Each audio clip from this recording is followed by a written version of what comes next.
queremos abordar varios temas.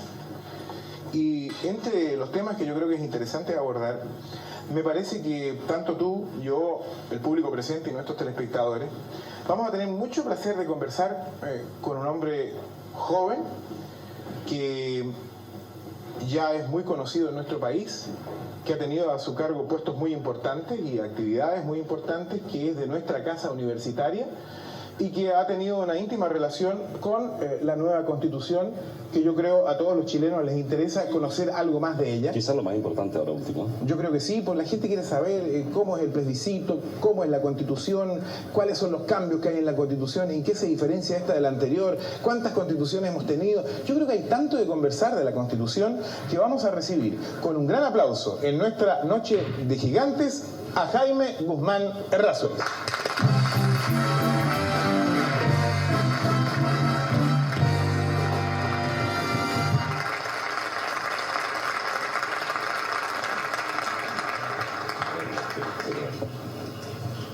Un poco de la historia de Jaime Guzmán: se educó en los padres franceses y a los 21 años egresó de la Escuela de Leyes de la Universidad Católica.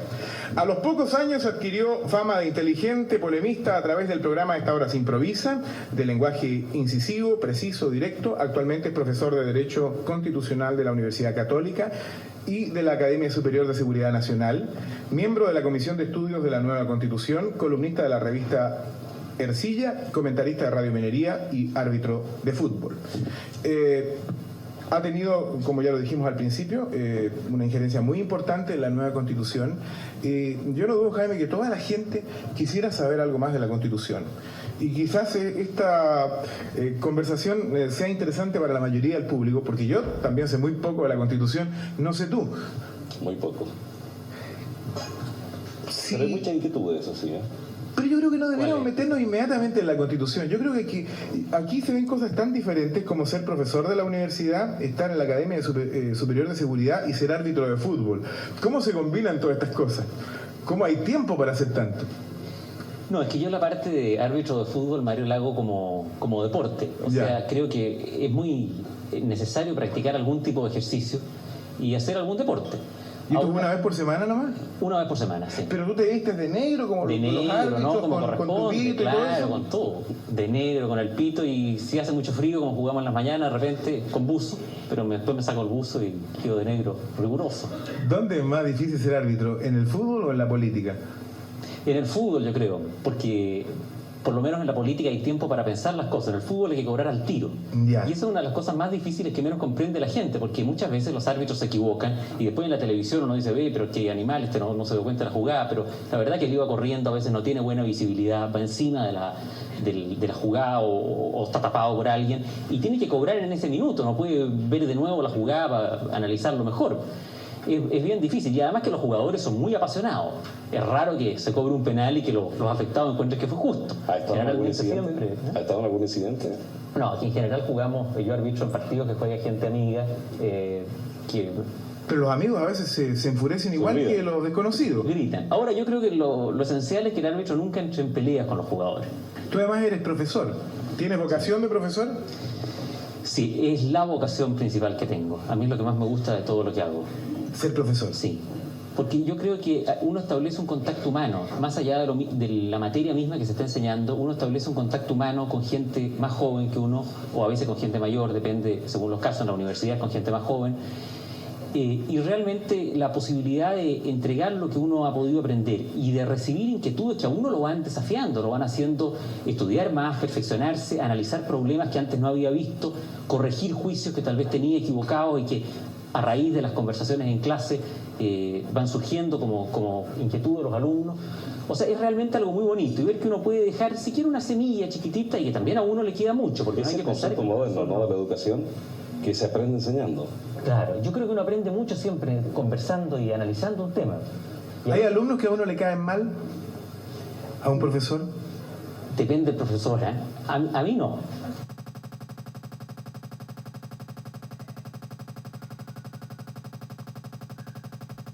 O ser barrero, digamos, que me cueste no serlo, no. En realidad uno le tiene simpatía a todos los alumnos, porque se establece con ellos una relación agradable. Por ejemplo, yo encuentro que una de las cosas importantes también es no molestar a los alumnos, no complicarlos con cosas innecesarias. Por ejemplo, yo soy un gran partidario que las pruebas, los alumnos las den cuando sepan. Entonces, ¿cuál es el fin si un alumno no sabe que dé la prueba en una fecha fija si no ha estudiado lo suficiente? Yo prefiero que me la dé una semana o 2 semanas después cuando haya logrado estudiar. Entonces, no ponerle fechas rígidas a los alumnos para las pruebas, darle facilidades en ese sentido, que ellos sientan que lo importante es que aprendan. Ahora, si cada uno se hace su hueco, estudia cuando puede, si no pudo estudiar en esa oportunidad porque tenía problemas desde familiares hasta sentimentales o lo que sea, no importa la prueba, después se busca su hueco. Lo importante es que aprenda, que vaya a clase, que aprenda, que tome la cosa con seriedad. Y en eso establecer una relación amistosa lo más fluida posible. Además tú...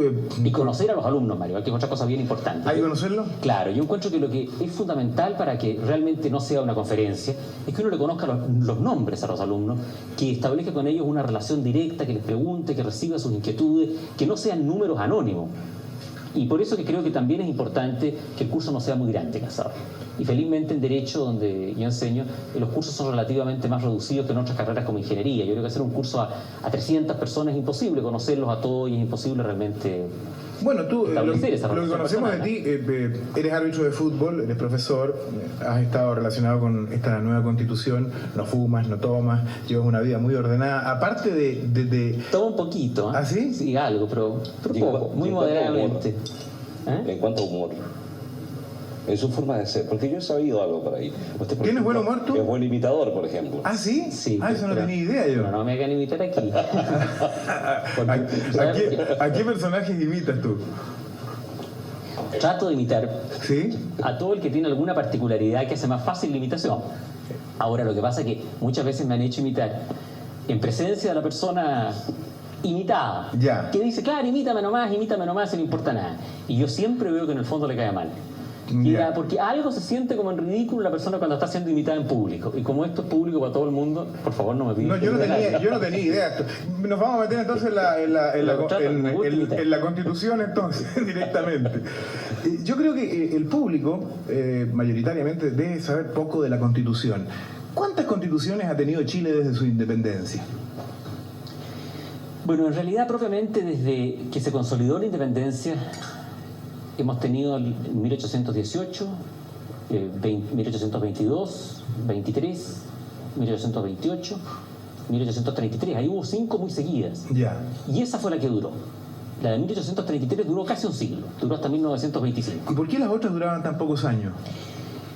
Por razones distintas, pero en cierto modo por no haber sido suficientemente realistas respecto del país a la cual se iban a aplicar, porque no hay que pensar que una constitución es algo abstracto que uno la puede hacer igual para cualquier país, tiene que adaptarse muy bien a la realidad del país en que se va a aplicar. Yeah. Y la que logró mayor acierto con eso, y por eso duró, fue la de 1833, que duró casi un siglo. Entonces, y después la del 25, que ha tenemos durado unas 10 más o menos casi hasta unos ahora. 50. No, menos, en realidad serían en el siglo actual nada más que la del 25, la única que falta. Sí. Ahora, Que son 6. fundamentalmente, esta constitución del 25 a la constitución por la cual se va a votar ahora, ¿en qué cambia? Bueno, hay cambios bien importantes, en realidad es difícil de sintetizarlos todos, pero yo diría que el cambio más importante es el de desarrollar, desde luego, las libertades de las personas, los derechos de las personas, y sobre todo aquellos derechos que más le tocan a cada persona en su vida diaria.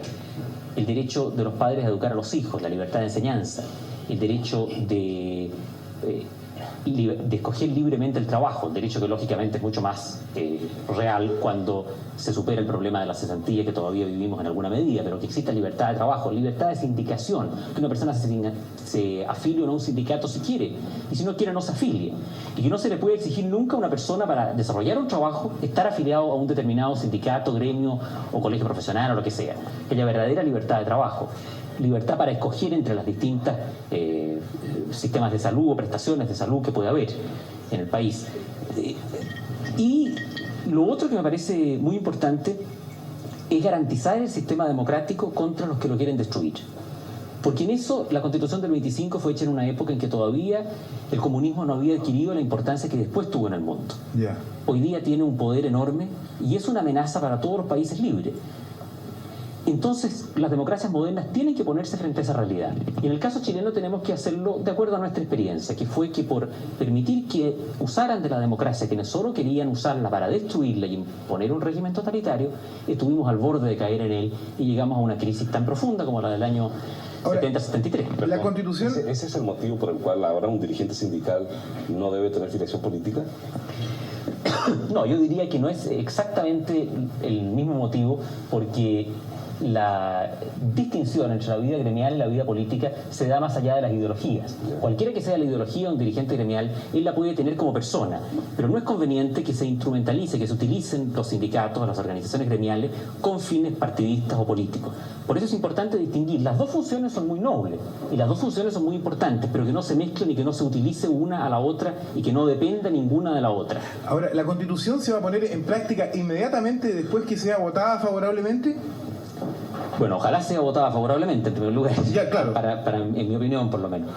Pero se va a poner en práctica 6 meses después. 6 meses después. Sí, o sea, sería el 11 de marzo. ¿Y qué significan los primeros... 11 de marzo o algo por el estilo, 6 meses después, claro. ¿Qué significan los primeros 8 años?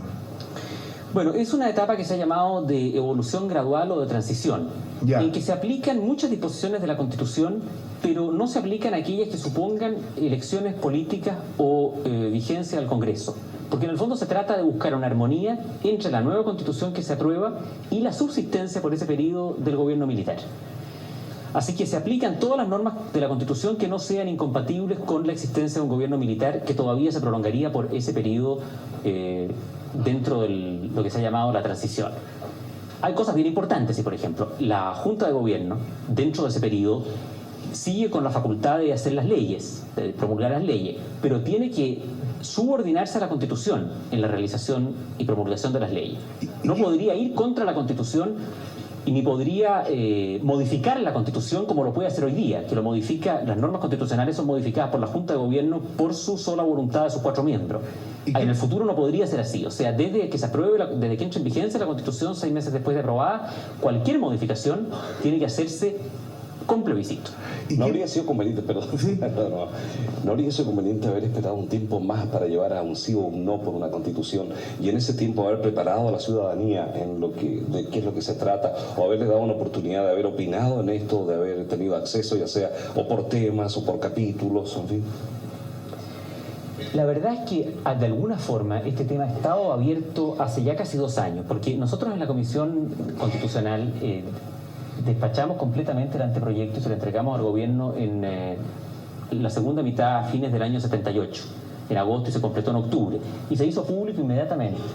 De manera que desde ahí ya empezó el debate. Y todo el tiempo que estuvo el proyecto en el Consejo de Estado, que lo revisó y hizo su informe sugiriendo enmiendas al anteproyecto que habíamos preparado nosotros, y que fue en definitiva todo el trabajo, el antecedente que recogió la Junta para formular como árbitro, fue la que en definitiva cortó el quique del proyecto que le propone al pueblo, que es el que determina si la apoya o no la apoya. Todo ese trabajo lleva ya 2 años, o sea, en realidad no es que esto empieza desde el domingo pasado, del discurso del presidente convocando al plebiscito. La verdad que la discusión está planteada desde hace 2 años y ha opinado todo el que ha querido opinar dentro de los marcos de que todos sabemos que están excluidos del debate las personas adictas a los partidos o doctrinas totalitarias. Claro, yo al hacer esta pregunta pensaba en la mayoría de la gente, o sea, el común del ciudadano, porque trabajando en un medio de comunicación he recibido muchas consultas de ese tipo. De ahí la pregunta. Claro. Mire, en realidad siempre el problema de cuánto tiempo se da siempre es susceptible de opiniones. De repente había gente que nos retaba y decía, ¿por qué se demoran tanto en sacar la Constitución? ¿Cuándo lo van a sacar algún día? Ahora que sale y se hace rápido, otra gente dice, ¿por qué lo hacen tan rápido? ¿Y qué pasa si no es aprobada? Contentar a todo el mundo en eso, ¿no? ¿Qué pasa si no es aprobada la Constitución? Bueno, ese es un tema que en realidad es delicado porque el presidente dijo el domingo que si no se aprueba la Constitución se retornaría a la situación jurídica y política vigente el 10 de septiembre del año 1973. Yeah. Ahora, ahí había un ordenamiento constitucional, un sistema constitucional que regía perfectamente claro y preciso. Ahora, ¿cómo se haría ese retorno a ese sistema y cómo se pondría en marcha ese sistema? No se ha precisado todavía y lógicamente yo no puedo adelantarme a eso porque no se ha señalado. Ahora, pero ese sería el significado, volver a la situación jurídica y política que existía en el país el 10 de septiembre del año 73. Y ahora una cosa, perdón. ¿Ha habido casos en que un plebiscito haya sido ganado, por decirlo así, por un no, que no lo haya ganado el gobierno que ha facilitado un plebiscito? ¿Ha habido muchos casos? Sí, ha habido casos, no son la mayoría, pero ha habido casos. Por ejemplo, en Francia en este siglo hubo un caso de un proyecto de constitución que se presentó y que salió rechazado por el pueblo en el pronunciamiento popular. Y se corrigió después en el punto que se dio en el curso del debate y del análisis, que había despertado mayores críticas, y se llevó de nuevo después a plebiscito y se aprobó. Si la memoria no me engaña, fue en 1946. Ahora, después también hubo uno muy importante, que fue cuando se fue el general de Gaulle. O sea, el plebiscito que le costó el cargo al general de Gaulle fue justamente un plebiscito que perdió. Él propuso una reforma a la Constitución, salió rechazada y ese fue. ahora, ¿esta Constitución está basada en alguna otra? Tú decías al principio que hay que adaptarla muy específicamente al país, a su gente, a sus necesidades. Pero este nuevo modelo de Constitución, ¿se han sacado algunas ideas de otras constituciones? Sí, desde luego yo diría que aunque es una nueva constitución, se ha sacado de la tradición histórica o jurídica chilena todo lo que sigue siendo válido, porque no hay que pensar que este país empieza ahora ni empezó ayer. Lleva muchos años de vida independiente, de vida jurídica, en que tiene muchos elementos valiosos que ha ido construyendo y que han dado buen resultado. Eso hay que mantenerlo. Lo que hay que modificar es lo que se ha revelado inconveniente o insuficiente a la luz de circunstancias nuevas. Pero no se trata de cambiarlo todo por cambiarlo todo. Aparte de recoger la tradición jurídica chilena, también se ha recogido de algunos otros países, de algunas otras constituciones, elementos importantes. Por ejemplo, de la propia constitución francesa que aprobó el pueblo francés en el plebiscito inicial, cuando ganó el general de Gaulle con su proyecto constitucional. De ahí se tomaron algunas ideas importantes. Algunas otras de la constitución alemana. Porque a ellos les pasó una cosa muy parecida a la nuestra.